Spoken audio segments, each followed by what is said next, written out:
thojnë, vinë këta, sepse normalisht që vinë, është një kryetar non grata, i cili padyshim që nuk e do shumë drejtësinë, se ta donte nuk do ishte non grata. Kështu që unë nuk mendoj se kemi të bëjmë me program realisht. Unë mendoj dhe këtë e kam si thirrje dhe ndoshta mund ta marri fjalën kolegja se nuk kam çfarë shtoj më shumë se kaq. E kam si thirrje për gjithë shqiptarët. Kjo nuk është më betejë për Partinë Socialiste për socialistët.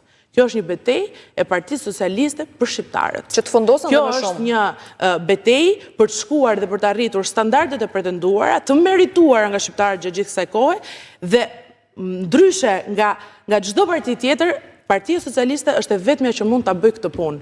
Këto të tjerat janë një shaka e madhe. Senata. Kjo është një betejë për të kapur fundin ose për të shpëtuar nga mbytyja.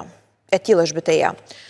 Për sa i përket faktit që tha që për sa ta shpjegoj tani. Për sa i përket faktit që tha ku ti të gjejnë këto fonde, mjafton që të mos vjedhim në rrugë fushore 11 milion euro për kilometër.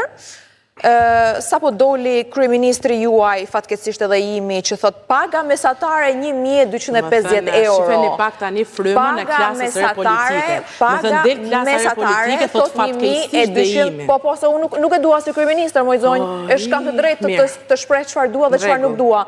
As nuk e fyva, as nuk e ofendova, as ty as atë. Thash fatkeqësisht është imi. Unë do ta rrëzoj atë më 11 maj. Po i bëj thirrje edhe të gjithë shqiptarëve.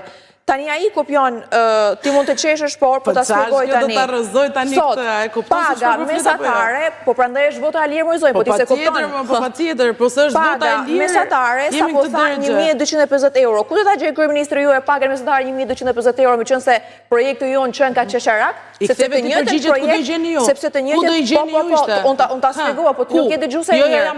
Nuk e dëgjuese mirë, të thash mjafton të mos retorik politike. A do përgjigjen apo jo? Jo retorik politike.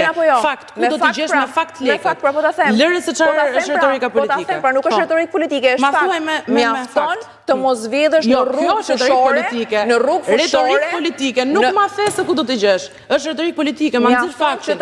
Ma nxirr faktin. Ma nxirr faktin që janë vjedhur. Të lutem, a mund ta vazhdoj argumentin tim? Ma nxirr faktin. Mjafton të mos vjedhim në rrugë 11 milion euro për kilometër. Edhe vjedhje të tjera. Sepse sa po tha që do ta bëj pagën mesatar 1.250 euro, që është aty me programin ton, po ku ishte ti zotëri këto 12 vite, me qënë se doje ta bëje pagën e programit, si që kemi edhe ne. Sepse zonja tha vetëm gjëra narrative, nuk tha asnjë gjë në lidhje me ekonominë, asnjë gjë në lidhje me faktet. Po janë shifra, po ti ndoshta si kupton.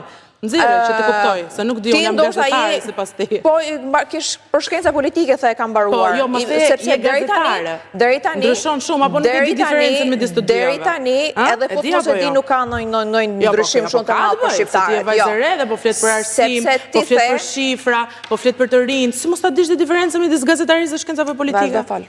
Vazhdoj të lutem se nuk e mbarova. Dhe meqense tha për spitalet. Para dyrëve të atyre spitaleve, po vdesin njerëz dita ditës, sepse ata kanë vendosur të bëjnë tregti me jetën. Kanë bërë një mbledhje dhe diskutim, po dolën skandalet e onkologjikut dhe janë fakt.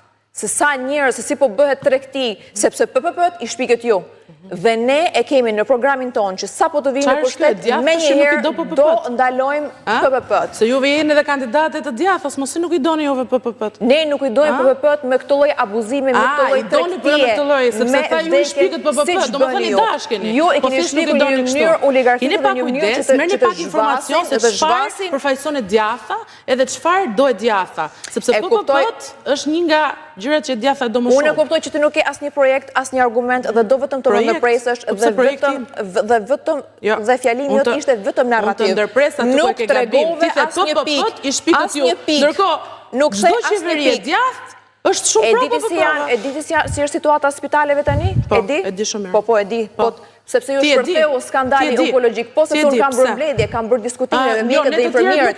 E diti sa mjekë dhe infermierë ka nikur jashtë? E diti sa mjekë dhe infermierë ka nikur jashtë? Juve dini se sa infermierë në Itali ka nikur drejt Gjermanisë? E di që se sa, po çam duhet me Italia më zonë janë duke folur për Shqipërinë. Po jo pra se është trend global edhe merr pak informacion për të Shqipërisë, se do futemi në Bashkimin Evropian shumë shpejt edhe është Bashkimi Evropian. Inshallah, Bashkimi Evropian vetëm nëse vendosim ne që kemi fut Shqipërinë në NATO dhe kemi bërë liberalizimin e vizave. Ju deri tani keni bërë vetëm regres në Bashkimin Evropian, prandaj pasaporta e Bashkimit Evropian. Po shkojmë drejt fundit. Nuk është e vërtetë. Jam në 3 minutat e fundit, 1 minutë e gjysmë secila.